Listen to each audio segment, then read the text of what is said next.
अस्सलाम वालेकुम। कैसे हैं स्टूडेंट्स आप लोग? अच्छा, काफ़ी अर्से बाद वीडियो बना के डाल रहा हूँ। मैं जो टॉपिक डाल रहा हूँ इकनॉमिक्स का, वो है nature and scope of economics. ये टॉपिक फर्स्ट ईयर इंटर के बच्चों के लिए काम आएगा। सीए के बच्चों के लिए बहुत इफ़ेक्टिव है। सीए की बुक से लिया है काफ़ी इसमें से कोर्स, और वो स्टूडेंट्स जो बीबीए, बीकॉम, बीएस परसू कर रहे हैं उनके लिए ये इकनॉमिक्स के मेरे नोट्स काम आएंगे। In fact BA economics, BS economics, BCom, इनके लिए ये बहुत इफ़ेक्टिव रहेंगे नोट्स।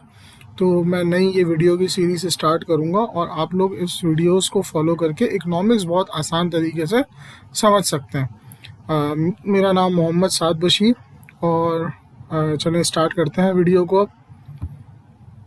अच्छा, अब बेसिकली इकनॉमिक्स है क्या? इकनॉमिक्स जो है वो हमारी इकनॉमिक्स डील करती है डेली बेसिस की हमारी इकोनॉमिक लाइफ, लोगों की या पूरी दुनिया की, कंट्रीज़ की, या बहुत सारे मजमूए की। एक इंडिविजुअल पर्सन हो सकता है, या एक ग्रुप ऑफ पीपल हो सकता है, ग्रुप ऑफ इंडस्ट्रीज़ हो सकता है, ग्रुप ऑफ फर्म्स हो सकता है, गवर्नमेंट्स हो सकती हैं, कंट्रीज़ हो सकती हैं। ये सब इकोनॉमिक्स के अंडर आता है। इकोनॉमिक्स जो है बेसिकली जब हम पढ़ते हैं तो ये एक स्ट्रगल होती है दो फोर्सेस के बीच में। ये दो फोर्सेस कौन सी हैं, ये हम आगे के चैप्टर्स में, आगे की वीडियोस में और बेहतर तरीके से समझ सकेंगे। अच्छा, इकोनॉमिक्स की बेसिकली तीन जो है वो कैटेगराइजेशन बनाई हुई है कि इकोनॉमिक्स जब स्टार्ट हुआ तो उस वक्त उसको जो फादर ऑफ इकोनॉमिक्स थे एडम स्मिथ, उनके टाइम को बोला गया कि क्लासिकल स्कूल ऑफ थॉट्स, वो उनकी बुक भी थी। और उसके बाद उन्होंने जो है वो एक अपनी थ्योरी डेवलप की और उस थ्योरी की बेस के ऊपर इकोनॉमिक्स की डेफिनेशन दी, और उधर से इकोनॉमिक्स को एक जनरेशन या इकोनॉमिक्स बनाने में आई। फिर उसके बाद सेकंड जो दौर आया वो new classical school of thoughts था, वो अल्फ्रेड मार्शल का था। वो इतना नहीं चला, लेकिन वो बिटवीन क्लासिकल और उसको थोड़ी सी अलाइनमेंट एडजस्टमेंट करना, ये वाला काम अल्फ्रेड मार्शल ने किया अपनी डेफिनेशन के अंदर। और आखिर में जो रॉबिन्स करंटली हम जिसको एक्सेप्ट करते हैं वो मॉडर्न स्कूल कहलाता है, वो रॉबिन्स की डेफिनेशन है। और हम रॉबिन्स की डेफिनेशन को काफ़ी डिटेल में इस वीडियो में कवर करेंगे। हम बेसिकली इस वीडियो में इन तीन डेफिनेशन, तीन वक्तों की बात करेंगे, डेफिनेशन क्या थी और बताना क्या चाह रहे थे। जो आपका इकोनॉमिक्स का बेसिक है वो ये वो पिलर्स हैं जहाँ से बात शुरू होती है। ये वो पिलर्स हैं जहाँ से आपको इकोनॉमिक्स समझ आएगा, तो ही आपको जो है वो आगे के टर्मिनोलॉजीज़ के अंदर आसानी रहेगी, आगे की आपको वर्किंग के अंदर आसानी रहेगी। ठीक है। अच्छा जी, अब सबसे पहले हम बात कर रहे हैं एडम स्मिथ में। एडम स्मिथ ने एक, जिसको हम फादर ऑफ इकोनॉमिक्स कहते हैं, उन्होंने जो है वो अपनी एक बुक लिखी है, an inquiry into the nature and cause of wealth of nation.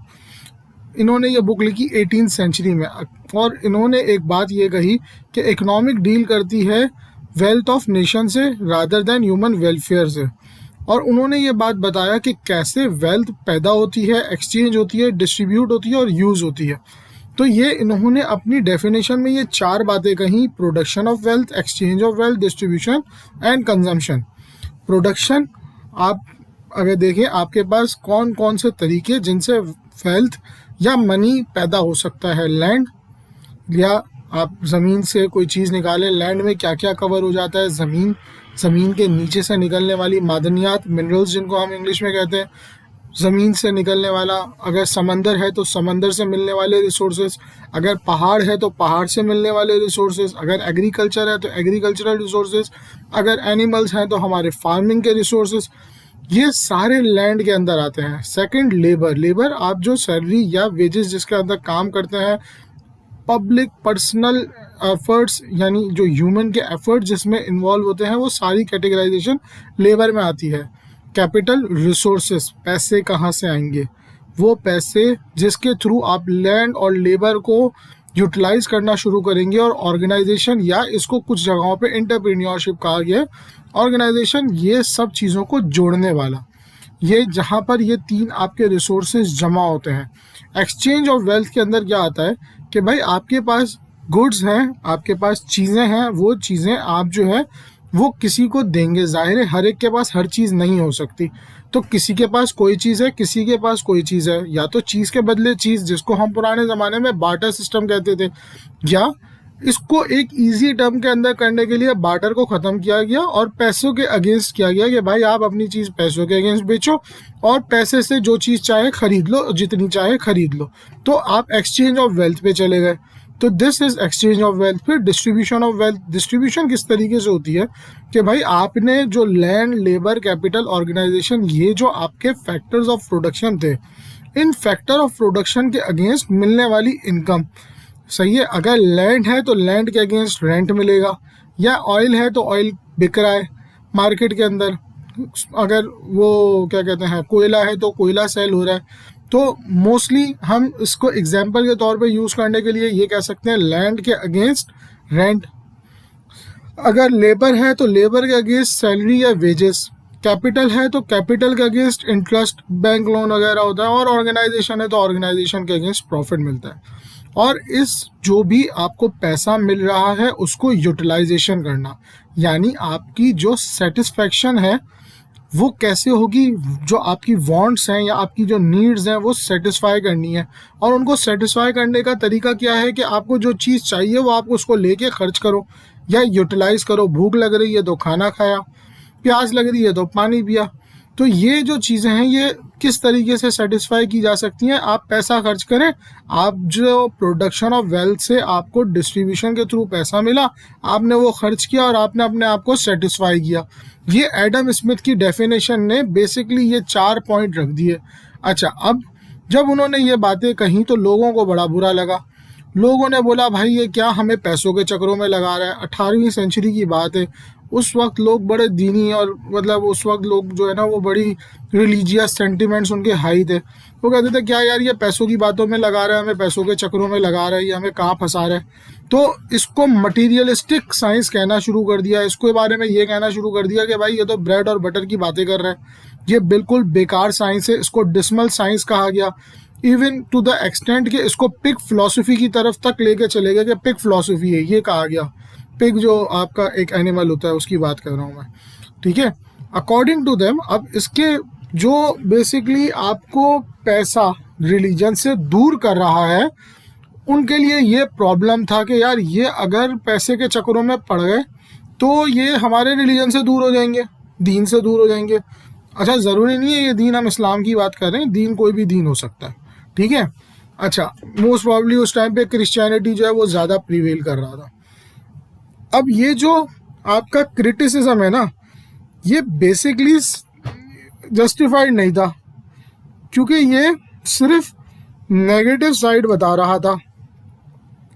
इसको मैंने ओनली को करेक्ट किया, और ये पॉजिटिव उसका ले ही नहीं रहा था। तो इसको जो है ना थोड़ा सा मोल्ड करा और न्यू क्लासिकल थ्योरी बनाई एल्फ्रेड मार्शल साहब ने।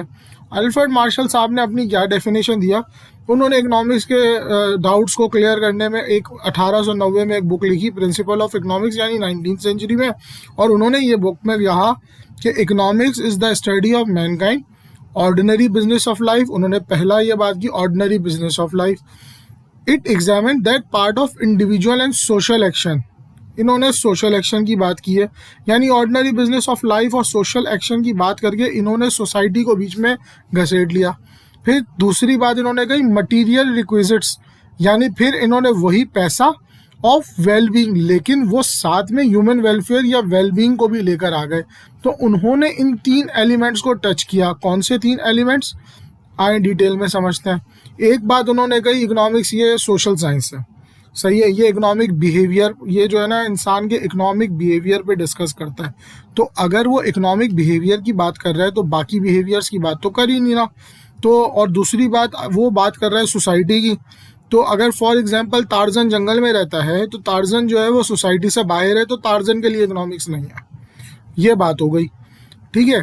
अब अगर ऐसी बात है तो ये तो थोड़ी सी एक गड़बड़ वाली बात हो रही है कि ये तो ह्यूमन की बात ही नहीं कर रहा, वो तो सोसाइटी में रहने वाले ह्यूमन की बात कर रहे हैं। चलें, इसको हम फिर आगे क्रिटिसिज्म में भी डिस्कस करेंगे।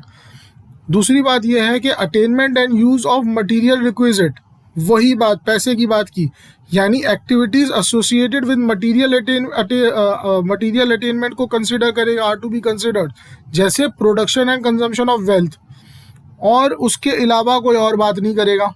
ठीक है, अब ये इसने बेसिकली एडम स्मिथ की डेफिनेशन में से ही वो पोर्शन उठाया वेल्थ वाला, और ये इसने इनकलकेट कर दिया अपनी डेफिनेशन के अंदर।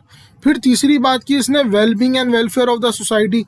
अब चक्कर सारा ये है कि इसने बात तो कर दी वेलफेयर ऑफ द सोसाइटी की, लेकिन वेलफेयर को तोलोगे कैसे?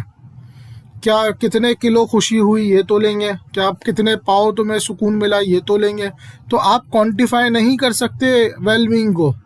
तो इसका मतलब ये है कि आपने वेल्थ की बात की, लेकिन वेल्थ को आपने पूरा गोल नहीं बनाया।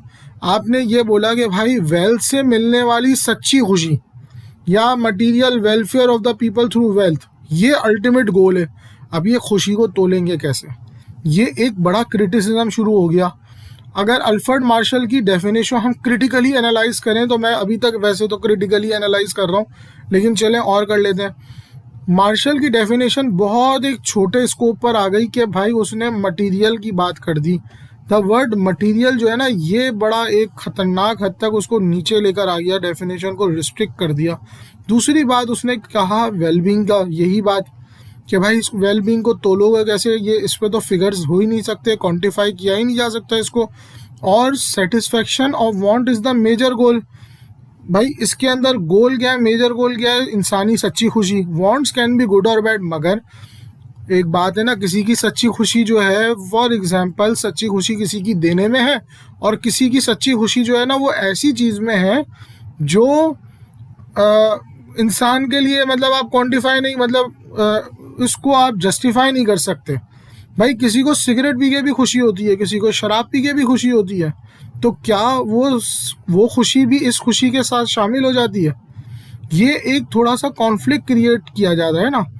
अच्छा, अब बेसिकली इकोनॉमिक्स जो है ना, उसको सच्ची खुशी से आप नहीं तोल सकते। आपको तो ये करना है कि भाई सेटिस्फैक्शन मिल रही है, चाहे वो खुशी हो चाहे वो गम ही हो, जो भी हो, और किसी की खुशी किसी का गम। चौथा पॉइंट, भाई किसी की खुशी होगी तो किसी का गम होगा। सिगरेट किसी को अच्छी लगती है तो किसी को बुरी भी लग रही होगी। तो ये आपने सेटिस्फैक्शन के एलिमेंट को तो उड़ा दिया।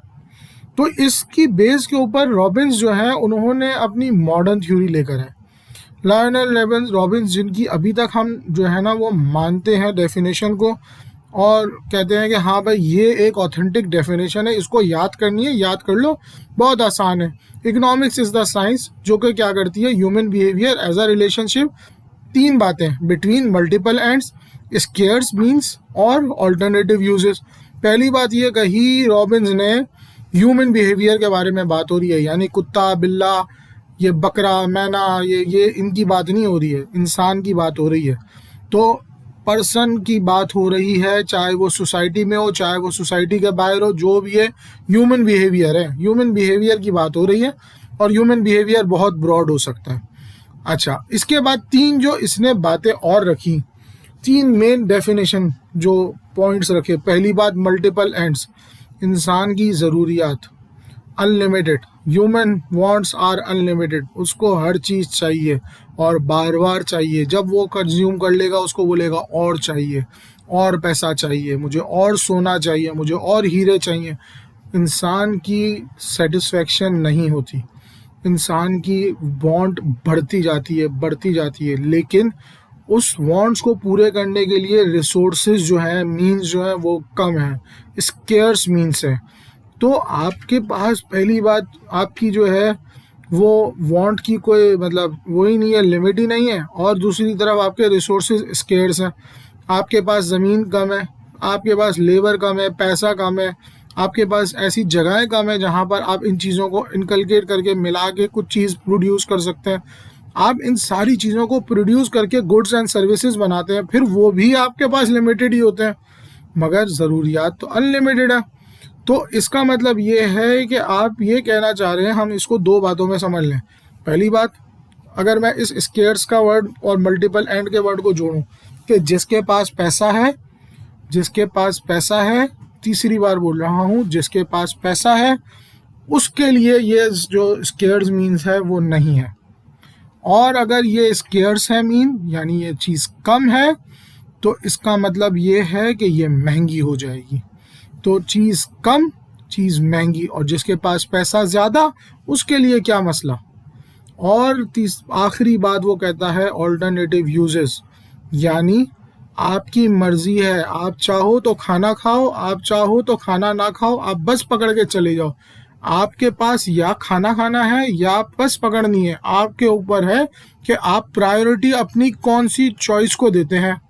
तो लायन एंड रॉबिन्स ने अपनी जो डेफिनेशन है उसमें बड़ा क्लियर कट बोल दिया कि भाई आपको जो है वो आपकी लिमिटेड, जो आपकी वांट्स हैं वो अनलिमिटेड है, आपके जो रिसोर्सेज हैं वो लिमिटेड है, और आपको कोई ना कोई अपनी वांट की कुर्बानी देके और फिर उसके बाद अपनी दूसरी वांट आप सेटिस्फाई कर सकते हैं। अच्छा, अगर इस डेफिनेशन को मैं तोड़ूं तो एक बात है, ये डेफिनेशन बहुत कॉम्प्रिहेंसिव है, अपने आप में सब बता दिया इसने, दुनिया की फ़िलासफ़ी बता दी इसने, स्कोप ऑफ इकोनॉमिक्स को बहुत ब्रॉड कर दिया, और इसके अंदर क्वांटिफाई किया जा सकता है, चीज़ों को गिना जा सकता है।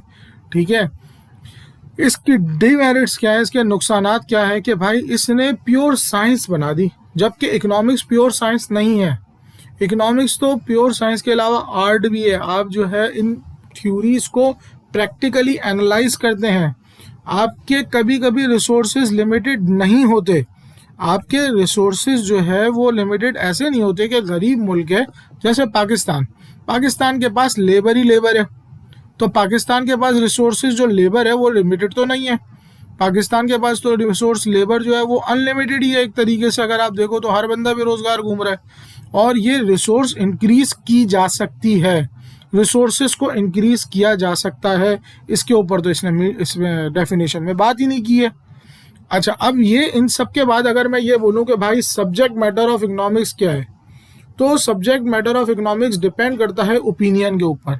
हमने अभी तक 3 ओपिनियन ब्रॉडली पढ़े। पहला एडम स्मिथ, जो कि बात करता था पैसे की, वेल्थ ऑफ नेशन की बात की। दूसरा मार्शल, जिसने एक बात सिंपल ये कह दी कि आदमी जो है ना उसकी पहली इंपॉर्टेंस जो है ना वो खुशी है, सच्ची खुशी, और दूसरी इंपॉर्टेंस वेल्थ है। ठीक है, और रॉबिन ने साफ बात की, रॉबिन ने कहा भाई आपकी जो है ज़रूरियात अनलिमिटेड है, आपके रिसोर्सेज स्केर्स हैं, और आपको कोई ना कोई अपनी ज़रूरियत की कुर्बानी देनी पड़ेगी रिसोर्स को पूरा करने के लिए। अब सिंस हम रॉबिन्स की डेफिनेशन को ज़्यादा बेहतर तरीके से समझते हैं, तो हम सब्जेक्ट मैटर के अंदर रॉबिन्स की डेफिनेशन को आगे लेके चलेंगे। अच्छा, अगर मैं ये इसको एक तरीके के चार्ट में बनाऊं तो मैं किस तरह समझा सकता हूं कि भाई इंसान की जो है वो अनलिमिटेड वांट्स हैं, इकोनॉमिक एक्टिविटीज़ के थ्रू वो वांट को पूरा करता है। इकोनॉमिक एक्टिविटीज़ मतलब काम करने निकला, धंधा करने निकला, सैलरी कमाई, प्रॉफिट कमाया, रेंट कमाया, उसके बाद उसको ये जो रेंट मिला ये रिवॉर्ड है उसके काम करने का। उसके बदले में वो चीज़ खरीदता है, चीज़ खरीद के वो इस्तेमाल करता है तो उसको सेटिस्फेक्शन मिलती है, लेकिन सिंस अनलिमिटेड वांट से उसकी सेटिस्फेक्शन तो फिर नहीं होती। ये साइकिल चलता रहेगा, ये साइकिल चलता रहेगा। यही सब्जेक्ट मैटर ऑफ इकोनॉमिक्स है। और ये मेरी लास्ट अभी स्लाइड थी, इंशाल्लाह आपके लिए नेक्स्ट वीडियो बनाई जाएगी और उसमें इकोनॉमिक्स को थोड़ा और बेहतर तरीके से हम डिस्कस करेंगे। Thank you very much. अल्लाह हाफिज़।